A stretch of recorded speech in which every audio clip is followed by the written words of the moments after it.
सर्वांना good morning. आजच्या या जनजागृतीच्या कार्यक्रमासाठी मंचावर उपस्थित असलेले आपल्या शाळेचे सन्माननीय मुख्याध्यापक गरड सर, मंचावर उपस्थित असलेले आमचे मित्र गव्हाणे सर, आमचे सहकारी, उपस्थित सर्व शिक्षक वर्ग आणि आपण सर्व विद्यार्थी मित्रांनो, विषय थोडा वेगळ्या स्वरूपाचा आहे.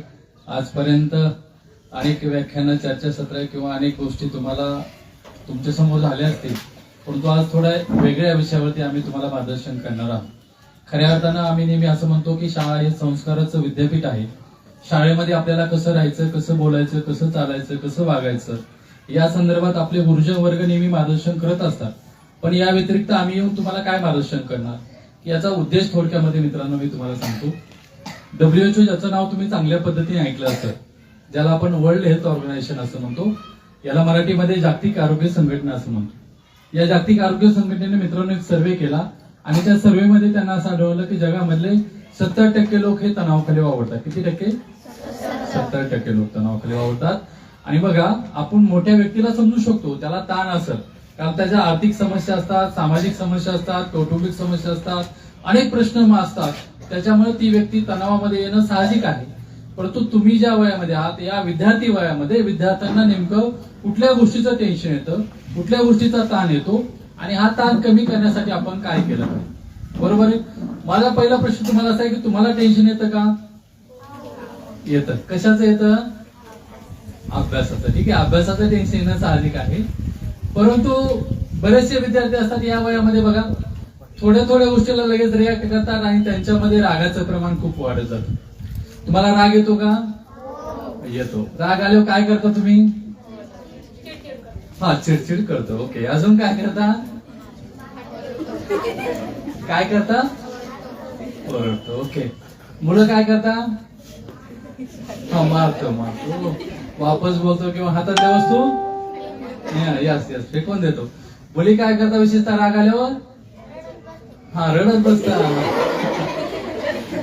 रुसून बसता किंवा एक दिवसभर झोपत नाहीत वगैरे वगैरे. म्हणजे बघा, आम्ही नेहमी सांगत असतो मित्रांनो, राग ही एक भावना आहे. काय आहे? भावना आहे. ती व्यक्त झाली पाहिजे, पण कशा पद्धतीने खूप गरजेचं आहे. कारण आम्ही नेहमी सांगत असतो की आपल्या ज्या भावना आहेत त्या भावनांचा चांगल्या पद्धतीने निचरा होणं गरजेचं असतं. भावनांचा जर तुम्ही सतत दाबून ठेवलं, त्या प्रेशराइज होतात आणि मग त्याचा विस्फोट होण्याची शक्यता मोठ्या प्रमाणात असते. म्हणून राग ही एक भावना आहे, ती व्यक्त झाली पाहिजे, पण कशा पद्धतीने याला खूप महत्व आहे. आता मला सांगा, असं खूप होतं, कधी होतं का की मला खूप राग आलाय, मी आज एवढं विज्ञानाचं पुस्तक वाचूनच काढणार, असं कधी होतं का? नाही मित्रांनो, हा राग तुम्हाला चांगल्या गोष्टी व्यक्त करायला शिकलं पाहिजे. आणि रागाचं जर व्यवस्थापन तुम्हाला करता आलं तर मला वाटतं तुमचं व्यक्तिमत्व चांगल्या पद्धतीने घडायला मदत होईल. तुमचं मानसिक नाही तर शारीरिक आरोग्य देखील चांगलं राहायला मदत होईल.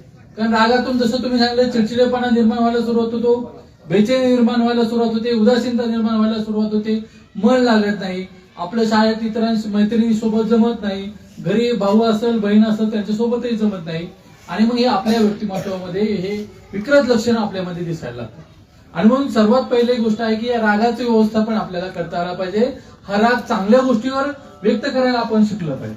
मित्रांनो, राग कुणाला नाही येत आयुष्यामध्ये, प्रत्येकाला राग येतो, बरोबर आहे. राग कुणाला आला? राग महात्मा गांधींना आला.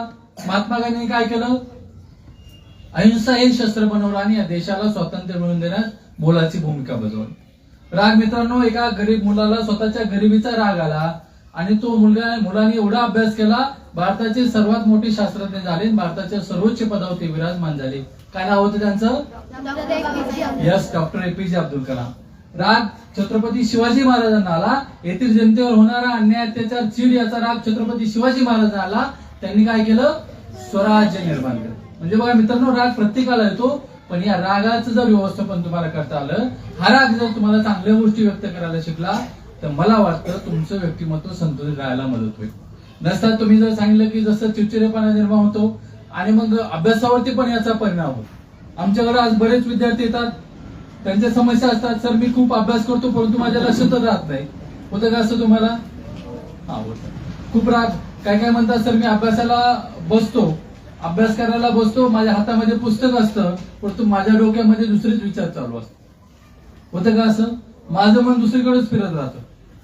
काय काय विद्यार्थी असं असतात, मी खूप अभ्यास करून जातो वर्गात गेलं, परीक्षेत गेलं, सेंटरमध्ये किंवा वर्गात गेलं की मी सर्व विसरून जातो, असंही होतं. म्हणजे बघा, हे तुमच्यामध्ये जे अभ्यासाच्या समस्या असतात, अभ्यासाचे म्हणजे याच्यामुळे काय होतं, जास्त रागामुळे, जास्त चिडचिडेपणामुळे, याच्यामुळे लॅक ऑफ कॉन्सन्ट्रेशन म्हणतो आपलं, म्हणजे आपलं मन लागत नाही, आपलं लक्ष लागत नाही, लॅक ऑफ मेमरी म्हणजे केलेला अभ्यास आपल्या लक्षात राहतो. हे अशा प्रकारचे लक्षणं आपल्यामध्ये दिसायला लागतात. आणि म्हणून आपल्याला याच्यावरती, रागावरती व्यवस्थापन करायला शिकलं पाहिजे. एक तर पहिली गोष्ट आहे की राग चांगल्या गोष्टी, दुसरी गोष्ट मग रागावर व्यवस्थापन करण्यासाठी काही आम्ही सायकोलॉजिकल क्लुप्ती आम्ही सांगत असतो, काही सायकोलॉजिकल गोष्टी आम्ही सांगत असतो. काय केलं पाहिजे की सर्वात महत्वाची गोष्ट आहे की बघा, रागाच्या भरामध्ये कधी जर आपल्याला राग आल्यासारखं वाटलं, कारण रागाने काय होतं, रागाच्या भरामध्ये आपण वडीलधारी मंडळीला किंवा मोठ्या भावाला किंवा कुणी असं वापस बोलतो आपण, आणि वापस बोलत कधी कधी नंतर आपल्याला पश्चाताप होतो, मी नसतो बोलत बरं झालं असतं. मग याचं व्यवस्थापन करत असताना आम्ही सांगत असतो की एक मोठा दीर्घ श्वास घ्यायचा, सोडायचा. बघा, हे दीर्घ श्वास, मोठा श्वास जरी घेतला आणि सोडला तरी तुमच्या रागावरती कंट्रोल व्हायला मदत होते.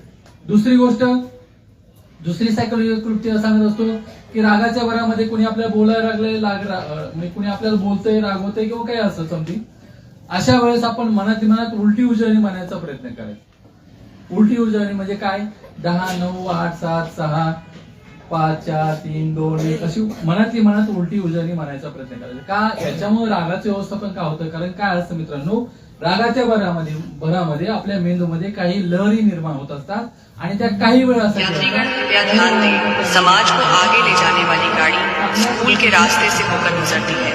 इस रास्ते में कोई बाधा उत्पन्न ना हो, इसीलिए की लगेच रिॲक्ट व्हायचं नाही, आपल्याला रिस्पॉन्स द्यायचा आहे, ती गोष्ट, घटना आपल्याला समजून घ्यायची आणि त्यानुसार आपल्याला लगेच आपण रागाच्या भरामध्ये लगेच वापस बोलतो, तसं न करता त्याला रिस्पॉन्स द्यायचा प्रयत्न करायचा आहे. या 2-3 गोष्टी तुम्ही जर आत्मसात करायचा प्रयत्न केला तर मला वाटतं पहिली गोष्ट रागावर नियंत्रण मिळवायला मदत होईल. दुसरी गोष्ट, या कालावधीमध्ये तुमच्यामध्ये टेन्शन निर्माण होण्याचं कारण असतं मित्रांनो, कंपॅरिझन. आपण काय करतो, या वयामध्ये एकमेकांशी तुलना करतो, कंपॅरिझन करतो. काय करतो तुलना, त्याला गणित येतंय मला येत, तिला इंग्रजी येते मला येत, अशा प्रकारची तुलना मित्रांनो आपण आपल्या मनामध्ये करतो आणि या तुलनेमुळे आपल्याचा आत्मविश्वास कमी होतो आणि आपल्या मनामध्ये न्यूनगंडाची भावना म्हणजे कमीपणाची भावना आपल्या मनामध्ये निर्माण होते. लक्षात. आणि म्हणून आम्ही सांगतो की तुलना अजिबात आपल्याला करायची नाही. मित्रांनो, तुम्ही या जगातले युनिक व्यक्ती आहात, तुमच्यासारखे या जगामध्ये दुसरं कोणीच नाही. त्यामुळे आपली तुलना इतरांसोबत करून स्वतःची अवहेलना आपल्याला अजिबात करून घ्यायची नाही. तुम्ही या जगात युनिक व्यक्ती आहात, तुमच्या तुलना करायची असेल तर आपल्या क्षमतांची तुलना आपण केली पाहिजे. काहीला गाणं चांगलं म्हणता करता येतं किंवा काहीचं गणित चांगलं असतं, काहीला इंग्रजी चांगल्या पद्धतीने बोलता येतं. या क्षमतांची आपण तुलना करायचा प्रयत्न केला पाहिजे. नसता जर प्रत्येक गोष्टीची, उदाहरणार्थ आम्ही एक उदाहरण नेहमी सांगत असतो, स्वतःला आपण कसं कमी समजून घेतो, मला एखादा विषय नाही आला की मी कमी आहे असं आपण मनात भावना आपल्या निर्माण होते आणि ती भावना जर दृढ होत गेली, उदाहरणार्थ मला इंग्रजी येत नाही ही जर भावना तुमच्या मनात दृढ होत गेली तर मित्रांनो तुम्हाला इंग्रजी विषय कधीच आयुष्यामध्ये येणार. एक छोटस उदाहरण आम्ही नेहमी सांगत असतो, उदाहरणार्थ एखादा मासा आहे, त्या माशाला जर आपण एखाद्या झाडावर चढण्याच्या स्पर्धेमध्ये भाग घेण्यासाठी लावलं तर काय होईल मित्रांनो, मासा 1 वेळ चढण्याचा प्रयत्न करेल, 2 वेळ चढायचा प्रयत्न करेल, 3 वेळ चढायचा प्रयत्न करेल, 10 वेळेस करेल, 100 वेळेस प्रयत्न करेल, माशाला झाडावर चढता येईल का, नाही. पण त्याच माशाला जर पाण्यात पोहायच्या स्पर्धेमध्ये भाग घ्यायचं सांगितला तर मासा कुणाला जिंकून देईल का, नाही. तसं आहे मित्रांनो, म्हणजे माशाला झाडावर चढता येत नाही याचा अर्थ मासा हुशार नाही का, अजिबात तसं नाही. त्यामुळे प्रत्येकामध्ये वेगवेगळ्या प्रकारच्या क्षमता असतात, त्या क्षमता आपण ओळखल्या पाहिजेत आणि त्या क्षमतांची तुलना आपण केली पाहिजे. नसतं मला येत नाही म्हणलं मित्रांनो, मन आपलं खूप डेंजर आहे. तुम्ही जर मनात एखादी जर भावना तुमच्या निर्माण झाली मला येत नाही तर ती भावना तशी दृढ होती, कारण मन असं आहे की मनाला वास्तव परिस्थिती आणि कल्पनातला फरक अजिबात कळत नाही. एक उदाहरण सांगतो मी, तुमच्या लक्षात येईल की मनाचं काम कसं असतो. बघा मित्रांनो, एकदा अमेरिकेमध्ये एक कैदी होता, त्या कैद्याला मृत्यूदंडाची शिक्षा सुनावली. कशी शिक्षा, मृत्यूदंडाची शिक्षा सुनावली आणि त्यांनी त्याच्यावरती एक प्रयोग करायला ठेवलं. त्यांनी असं सांगितलं की तुला आम्ही शिक्षा देऊ परंतु वेगळ्या पद्धतीने शिक्षा देऊ. काय करू म्हणले, तुला एका बंद कोठडीमध्ये नेलं जाईल, त्या ठिकाणी तुझे दोन्ही डोळे गच्च बांधले जातील आणि त्या खोलीमध्ये एक कोबरा विषारी साप त्या खोलीमध्ये सोडला जाईल, तो साप तुला चावल आणि तू काय होशील, मृत्युमुखी पावशील असं त्या व्यक्तीला सांगण्यात आलं. आता बघा, ठरल्याप्रमाणे दुसऱ्या दिवशी त्या व्यक्तीला त्या बंद कोठडीमध्ये नेलं, त्या व्यक्तीचे दोन्ही डोळे गच्च बांधले आणि त्यांनी काय केलं, त्या व्यक्तीला फक्त 2 टाचण्या टोचवल्या आणि बाहेर आले. काय केलं, 2 तास त्यांना टोचवले आणि बाहेर आले. बाहेर आल्यानंतर काही वेळानंतर बघितलं तर खरोखर त्या व्यक्तीचा मृत्यू झाला होता. काय झाला होता? मृत्यू झाला होता. आणि मग त्यांनी संशोधन करायला ठेवलं की नेमका मृत्यू कशामुळे झालाय. आता बघा, ज्यावेळेस त्यांनी संशोधन केलं त्यावेळेस त्यांना असं आढळलं की त्या व्यक्तीच्या शरीरामध्ये साप सदृश्य विष आढळून आलं. काय आढळून आलं? साप सदृश्य विष. आता साप सदृश्य विष म्हणजे काय की साप चावल्यावर ज्या पद्धतीचं विष व्यक्तीच्या शरीरात तयार होतं त्या पद्धतीचं विष त्या व्यक्तीच्या शरीरात तयार झालं होतं. म्हणजे बघा, त्याला साप चावला होता का? नाही, परंतु त्याच्या मनाने तयारी केली होती की माझ्या खोलीमध्ये कोब्रा साप सोडणार आहे. कोब्रा साप विषारी असतो आणि विषारी साप चावले माणूस काय होतो? मरतो. हा विचार कुठे केला मित्रांनो? त्याच्या मनानं विचार केला आणि तशा प्रकारचं विष त्याच्या शरीरानं तयार केलं. म्हणजे बघा, आपलं मन किती डेंजर आहे. आणि म्हणून आम्ही नेहमी सांगतो, तुमच्या मनामध्ये जर एखाद्या विषयाची भीती निर्माण झाली तर भीती कायमस्वरूपी तुमच्या मनामध्ये बसते आणि तुम्हाला त्या विषय शिकण्यामध्ये अडचण येतात. आणि म्हणून इथून पुढे आपल्याला कुठल्याच विषयाची आपल्या मनामध्ये भीती निर्माण करायची नाही. मला गणित येत नाही, मला इंग्रजी येत नाही असं आपल्याला अजिबात म्हणायचं नाही. यस, मी करू शकतो. लक्षात, ही गोष्ट तुम्हाला लक्षात ठेवायला लागेल त्या दृष्टीने तुम्हाला. आणि मग काय केलं पाहिजे की मनाची सदृढता वाढवण्यासाठी काय केलं पाहिजे आपण? बरोबर नाही? आता ठीक आहे, बाकी खूप सारे कारण आहेत त्याच्यामुळे आपलं मन विचलित होतं. कारण मित्रांनो, तुम्ही ज्या वयामध्ये असतात त्या वयामध्ये तुमच्यामध्ये अनेक हार्मोन्स इन्क्रीज झालेले असतात, अनेक हार्मोनची वाढ झालेली असते आणि या वाढीमुळे असंख्य प्रश्न मनामध्ये निर्माण झालेले असतात. लक्षात, आणि या प्रश्नाची योग्य उकल होणं गरजेचं असतं. आम्ही नेहमी सांगत असतो, अडल्ट स्टेजमध्ये अनेक तुमच्या शारीरिक, मानसिक, बौद्धिक, भावनिक विकास हा मोठ्या प्रमाणात झालेला असतो आणि प्रश्न असंख्य तुमच्या मनामध्ये निर्माण झालेले असतात. याला वादळी अशांततेचा काळ देखील असं म्हटलं जातं. आणि या प्रश्नाची योग्य उकल होणं गरजेचं असतं. बऱ्याच वेळा आपण काय करतो, आपल्या मनातले प्रश्न आपल्या मित्राला विचारतो, मैत्रिणीला विचारतो, त्यांच्याकडून आपल्याला चुकीची माहिती भेटते आणि आपलं व्यक्तिमत्व विकृत घडण्याची शक्यता मोठ्या प्रमाणात असते. आणि म्हणून काय केलं पाहिजे? आम्ही नेहमी सांगतो, तुमच्या मनामध्ये जर काही प्रश्न निर्माण झाले तर सर्वात अगोदर तुम्ही तुमचे प्रश्न आपल्या गुरुजी वर्गाला विचारले पाहिजे, आपल्या सरांना विचारले पाहिजेत, आपल्या मॅडमला विचारले पाहिजे, जेणेकरून योग्य मार्गदर्शन तुम्हाला भेटेल.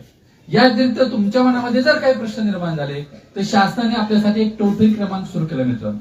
मग तुमच्या विचारासंदर्भात असेल, तुमच्या भावनेसंदर्भात असेल, तुमच्या वर्तनासंदर्भात असेल किंवा तुमच्या अभ्यासासंदर्भात असेल, कुठल्याही संदर्भात तुमच्या मनामध्ये जर काही प्रश्न निर्माण झाले तर 14 हा टोल फ्री क्रमांक सुरू करण्यात आलेला आहे. किती? यस, 14 हा टोल फ्री क्रमांक सुरू केला मित्रांनो. ऑल इंडियासाठी हा टोल फ्री क्रमांक आहे. याच्यावरती 18 भाषेमध्ये मार्गदर्शन केलं जातं. जसं आपण एखाद्या कॉल सेंटरला फोन लावतो, अगोदर भाषा निवडा म्हणतात, नंतर राज्य निवडा म्हणतात, तुमचा कॉल त्या ठिकाणी कनेक्ट होतो. अगदी मराठी भाषेमध्ये देखील तुम्हाला मार्गदर्शन केलं जातं. 24 तास ही सेवा सुरू मित्रांनो. मग तुमच्या राग येतोय खूप, मला राग सहन होत नाही, मला अभ्यास करायला लक्षात राहत नाही किंवा अभ्यास करायला बसू वाटत नाही किंवा मन खूप बेचैन होतंय, मन सारखं विचलित होतंय किंवा अशी कुठलीही समस्या जर तुमच्या मनामध्ये क्रमांकाचा तुम्ही वापर करा आणि या टोल फ्री क्रमांकाचा वापर करून तुमच्या मनातल्या शंकेचं निरसन करायचा प्रयत्न करा. अगदी बसल्या जागेवर कुठेही तुम्ही या टोल फ्री क्रमांकावरती फोन लावू शकता. तुमच्या मनातल्या समस्येचं निराकरण करून तुम्ही घेऊ शकता. आता फोन लावायचा सांगतोय, मोबाईल बघायचा सांगत नाही, एक लक्षात घ्या. लक्षपूर्वक ऐका शब्द. आणि आता सरने सांगितलं होतं फोन बघायला, लावायला नाही, बघायलाच. मग मोबाईल घ्यायचा आणि बघायचा. कारण मोबाईल ऍडिक्शन एक गंभीर समस्या बनत चालली मित्रांनो. शहरातले नाहीत, आज आमच्याकडे ग्रामीण भागातले देखील अनेक मुलं येतात, अनेक पालक घेऊन येतात. सर, आमचा मुलगा ऐकतच नाही, खूप चिडचिड करतोय आणि सतत मोबाईलचा हट्ट धरतो. अगदी आमच्याकडे 15 दिवसात आईनं राग त्या मुलाच्या हातातला मोबाईल घेतला म्हणून रागाच्या भरात त्यांनी चुकीचं आणि टोकाचं पाऊल उचललं होतं मित्रांनो. म्हणजे मोबाईलमुळे आपल्या, कारण मोबाईल एवढा डेंजर आहे. तर तुम्हाला माहितीये का ऍपलचा शोध कोणी लावला? कोणी लावला? ऍपल मोबाईलचा शोध, मोबाईलचा गुरुत्वाकर्षण सांगते ते ऍपल वरून पडलेलं ते नाही, मोबाईलचा शोध. ऍपलचा शोध स्टीव्ह जॉब्सने सांगितला मित्रांनो. आणि स्टीव्ह जॉब्सनं स्वतःच्या मुलाखतीमध्ये सांगितलं होतं की म्हणले, मी माझ्या मुलाला वयाच्या 16 वर्षापर्यंत हातात मोबाईल दिला नव्हता. त्याचं ज्यावेळेस पत्रकारांनी त्यांना कारण विचारलं त्यावेळेस त्यांनी असं सांगितलं की मला माहिती हा राक्षस मी तयार केलाय, त्यामुळे याचे फायदे काय आहेत, तोटे काय आहेत हे मला माहिती आहे. मित्रांनो, मी म्हणत नाही मोबाईल चांगला नाही आणि मी म्हणत नाही मोबाईल. आमचा अल्बर्ट एलिस मानसशास्त्रज्ञ म्हणतो की जगातली कुठलीही गोष्ट 100% चांगली नाही आणि कुठलीही गोष्ट 100% वाईट. आपल्याला ठरवायचं की आपल्याला त्यातून काय घ्यायचं. लक्षात. त्यामुळे मग आता मोबाईल बघायचं नाही का, कारण मोबाईलमुळे काय होतं मित्रांनो, तुमच्या रील्स बघत असताना प्रत्येक 30 सेकंदाला तुमचे इमोशन्स बदलतात. त्या मोबाईलमुळे तुमच्यामधलं जे डोपामाइन जे हॅपी हार्मोन्स असतं ते मोठ्या प्रमाणात इन्क्रीज होत जातं आणि ते इन्क्रीज होत असताना ते आपल्याला सतत ते ऍडिक्शन लागल्यासारखं होतं लक्षात. आणि म्हणून आपल्याला मोबाईल बघायचाच नाही का. मग याच्यावरती पण मानसशास्त्रज्ञांनी संशोधन केलं की मोबाईल बघावा, पण किती वेळ. त्यांना सांगितलं की वयाच्या 16 वर्षापर्यंत म्हणजे 10वी पर्यंत तुम्ही दिवसभरातला अर्धा तास मोबाईल बघितला पाहिजे. किती? हा बरं म्हणजे सर अर्धा तास पण बघायचं बरोबर. पण काय बघितलं पाहिजे, काय बघितलं पाहिजे अर्ध्या तासामध्ये? इन्स्टा का फेसबुक, व्हॉट्सअप? मग काय बघायचं? यस, अभ्यासाची जर एखादी कन्सेप्ट येत नसेल, संकल्पना समजत नसेल, तर त्या गोष्टी तुम्ही त्यावरती सर्च केल्या पाहिजे लक्षात. म्हणून इथं तुम्ही जर मोबाईलवरती कंट्रोल करायचा प्रयत्न केला तर मला वाटतं तुमच्या इमोशनवरती देखील खूप मोठ्या प्रमाणात कंट्रोल राहण्यास मदत होईल. म्हणून या साध्या साध्या सोप्या गोष्टी आहेत, त्याचा तुम्ही तुमच्या आयुष्यामध्ये अवलंब करायचा प्रयत्न करा. ज्याचा मी तुम्हाला काही मंत्र देईल की तो, कारण आपण शरीर तंदुरुस्त ठेवण्यासाठी अनेक गोष्टी करतो, पण मन तंदुरुस्त ठेवण्यासाठी आपण काहीच करत नाही. आणि मग काय केलं पाहिजे आपलं मन तंदुरुस्त ठेवण्यासाठी? मी आता सांगितलं मन डेंजर आहे, मन डिस्ट्रॅक्ट खूप मोठ्या प्रमाणात होतं. या वयामध्ये तर तुम्हाला विचार करणाऱ्या गोष्टी आजूबाजूला अनेक असतात, मोबाईल सारख्या गोष्टी, सोशल मीडिया आहे किंवा अनेक गोष्टी असतात, त्यामुळे आपलं मन विचलित होत जातं. आणि मग काय केलं पाहिजे? म्हणजे आम्ही नेहमी सांगत असतो की तुम्हाला तुमच्या आयुष्यामध्ये यशस्वी व्हायचं असेल तर तुम्ही अगोदर या वयामध्ये तुमचं गोल ठरवलं पाहिजे. बघा मित्रांनो, तुम्ही तुमच्या मनाला जर रिकामं ठेवलं की नको ते विचार तुमच्या मनामध्ये येतात. म्हणून तुम्ही अगोदर ठरवा मला काय व्हायचंय. डॉक्टर व्हायचंय, इंजिनियर व्हायचंय, IAS व्हायचंय, IPS व्हायचंय, काय व्हायचंय तुम्ही अगोदर ठरवलं पाहिजे. आणि ठरवल्यानंतर त्या दिशेने वाटचाल करायचं. आम्ही बरेच सर 10वी-12वीचे पण विद्यार्थ्यांना विचारतो तुला काय व्हायचंय बाबा आयुष्यामध्ये, त्याने पण काही ठरवलं नसतं. सर बघू म्हणतो, जसं पास होईल, जसा निकाल लागेल, जसे मार्क येतील तसे बघू. तसं नाही मित्रांनो, या वयामध्ये तुम्ही ठरवा की तुम्हाला काय व्हायचंय, म्हणजे त्या दिशेने तुम्ही वाटचाल करायचा प्रयत्न करा. म्हणजे तुमचं लक्ष विचलित होणार, मन सतत तुमचं त्या दिशेने जाण्याचा प्रयत्न करा लक्षात. आणि म्हणून मग काय केलं पाहिजे, हे मन सदृढ ठेवण्यासाठी, मन स्ट्रॉंग ठेवण्यासाठी एक मूलमंत्र देतो. तो मूलमंत्र तुम्ही सर्वांनी सकाळी म्हणायचा आहे. बघा निश्चित तुमच्यामध्ये एक चांगली पॉझिटिव्ह एनर्जी तुमच्यामध्ये निर्माण व्हायला मदत होईल. आणि म्हणून सकाळी उठल्या पहिलं वाक्य म्हणायचं आय एम बेस्ट. काय म्हणायचं? जेवण झालेत? यस. काय म्हणायचं? अरे नाही, आवाज नाही ना. काय म्हणायचं? यस, आय एम बेस्ट म्हणायचं. स्वतःला नेहमी चांगलं समजायचं, कमी समजायचं नाही. मी सांगितलं आता असं म्हणा कमी समजायचं नाही म्हणजे एखादा बाहेर गेला, एखादा अरे म्हणला की 2 द्यायचा. का सर तुम्ही सांगितलं कमी समजायचं आहे? मित्रांनो या बाबतीत नाही सांगत, अभ्यासाच्या बाबतीत सांगतो. आपल्याकडे असे विचार करणारे भरपूर असतात. सर मी सांगितलं कमी समजायचं, मग मी काय कमी का? ही तर वृत्ती आपल्यामध्ये खूप आहे. म्हणून अभ्यासाच्या बाबतीत सांगतो मित्रांनो, स्वतःला कमी समजायचं नाही लक्षात. दुसरं वाक्य म्हणायचं आय कॅन डू इट. काय म्हणायचं? Yes, I can do it म्हणायचं. मला कुठलीही गोष्ट आवडणार, मी कुठलीही गोष्ट करू शकतो. आणि तिसरं वाक्य म्हणायचं आय एम विनर. काय म्हणायचं? येस, मी जिंकणारच. ही 3 वाक्य मित्रांनो सकाळी उठल्या म्हणा. निश्चित एक पॉझिटिव्ह एनर्जी तुमच्यामध्ये निर्माण होईल. दिवसभराचं कुठलंही काम, सरांनी केलेलं अध्यापन असेल किंवा तुम्ही केलेलं अध्ययन असेल, तुमच्या लक्षात राहायला, तुमची मेमरी वाढायला, तुमचं कॉन्सन्ट्रेशन एक मन एकाग्र व्हायला त्या ठिकाणी मदत होईल. गोष्टी जरी साधे वाटले तर याचा खूप तुमच्या व्यक्तिमत्वावर तुमच्या चांगला इफेक्ट त्या ठिकाणी होईल लक्षात. आणि म्हणून सकाळी उठल्या हे 3 वाक्य निश्चित म्हणायचा प्रयत्न करा. ओके चालेल. पण जोश मध्ये नाही तर झोपेतून उठल्या एवढ्या आळसी मध्ये पण जास्तच आळसी मित्रांनो. मनातली मनात म्हणलं तर जोश आणला पाहिजे. Yes, I am best, I can do it आणि आय एम विनर लक्षात. बघा एक पॉझिटिव्ह एनर्जी तुमच्यामध्ये निर्माण होईल. पॉझिटिव्ह आवरा दिवसभर तुमच्यावरती फिरत राहील. निश्चित तुमच्या व्यक्तिमत्वात चांगला बदल झालेला दिसत लक्षात. एवढे 3 वाक्य लक्षात ठेवा आणि तुमचं व्यक्तिमत्व सुधारण्याचा प्रयत्न करा आणि आयुष्यामध्ये येणाऱ्या संकटाचा सामना करायचा प्रयत्न करा. मित्रांनो आयुष्यामध्ये खूप संकट येणार आहेत. एखादं संकट आलं की चुकीचं आणि टोकाचं पाऊल आपल्याला अजिबात उचलायचं नाही. एवढ्याच गोष्टी मी सांगायचा प्रयत्न करतो. आम्ही काही पुस्तकं तुमच्यासाठी बक्षीस म्हणून आले, ते बक्षीस मी तुम्हाला देणार आहे. एक स्पर्धा घेऊ आपण, त्या स्पर्धेमध्ये ज्याला प्रश्नाचं उत्तर येईल त्याला आम्ही पुस्तक बक्षीस देणार आहोत. चालेल ना? हो, सर्वांनी सांगायचा प्रयत्न करायचा. चुकलं तर आम्ही शिक्षा करणार आहोत का? अजिबात शिक्षा करणार नाही. त्यामुळे सांगायचा प्रयत्न करायचा आणि सांगताना 3 वाक्य लक्षात ठेवायचे. कुठले? यस, आय एम विनर म्हणायचं. स्वतःला पॉझिटिव्ह अफर्मेशन देत राहायचं, सांगायचा प्रयत्न करायचा. चुकलं तर शिक्षा अजिबात देणार नाही. नाही आलं तरी शिक्षा देणार नाही लक्षात. नाराज व्हायचं, नाराज अजिबात व्हायचं नाही. सांगायचा प्रयत्न करायचा फक्त लक्षात. आम्ही नेहमी सांगत असतो ज्याला प्रश्नाचं उत्तर येईल तो 100% डॉक्टर होईल. कोण होईल?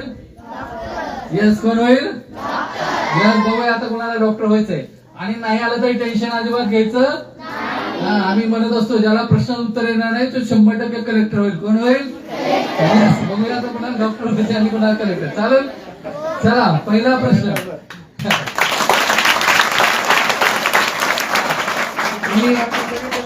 निराश व्हायचं नाही. तुम्ही निराश होऊ नये म्हणून आम्ही एवढ्या लांबपर्यंत आलो. आलं लक्षात? ठीक आहे. चला पहिला प्रश्न. गणित आवडीचा विषय ना? यस म्हणायचं, अवघड म्हणायचं नाही. आता काय आवडीचा विषय ना?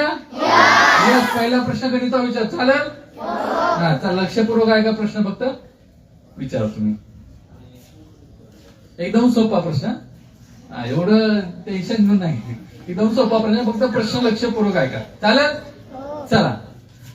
2 पेनची किंमत 6 रुपये आहे. किती रुपये? यस. सर्वजण हुशार आहेत. मला खात्री आहे डॉक्टर होणार.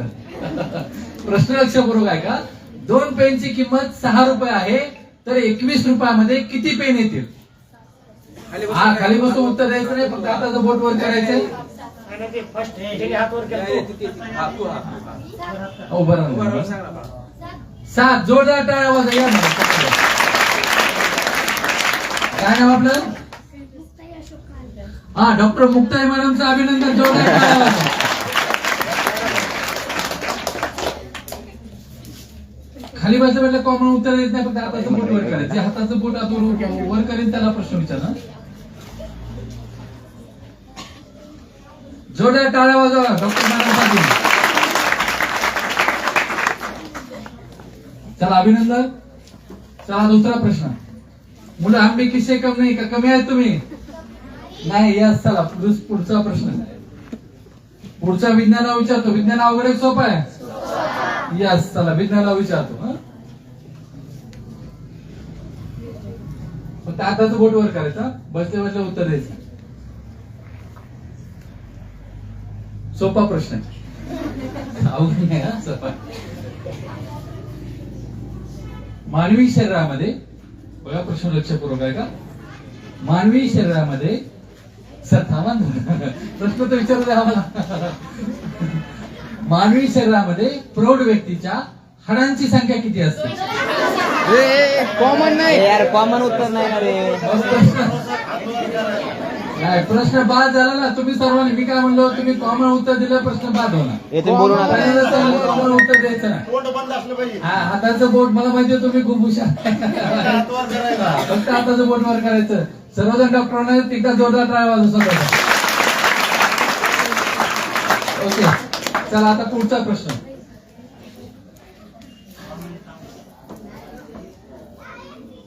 भारताचे हा प्रश्न लक्षपूर्वक आहे का? हाताचं बोट वर करा फक्त. कॉमन उत्तर द्यायचं. भारताचे सध्याचे राष्ट्रपती कोण आहे? उभा राहणार बाळा. द्रौपदी मुर्मू. जोरदार टाळ्या वाजवा. सांगा आपलं. डॉक्टर नागिनी मॅडमचं अभिनंदन. जोरदार टाळ्या वाजवा.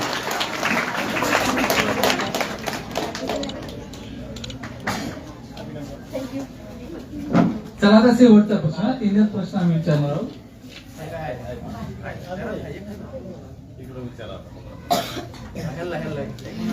एखादं बक्षीस जाऊ द्या. तुम्ही मुलांमध्ये एखादं बक्षीस जाऊ द्या. चला शेवटचा प्रश्न. एकदम सोपा प्रश्न विचारतो. एकदम सोपा. बीड जिल्ह्यामध्ये बघा प्रश्न लक्षपूर्वक आहे का? बीड जिल्ह्यामध्ये औष्णिक विद्युत केंद्र कोठे आहे? औष्णिक विद्युत केंद्र कोठे आहे? हा सांगा. अरे वा. एक नंबर. डॉक्टर विशाल सरांचं अभिनंदन. छान.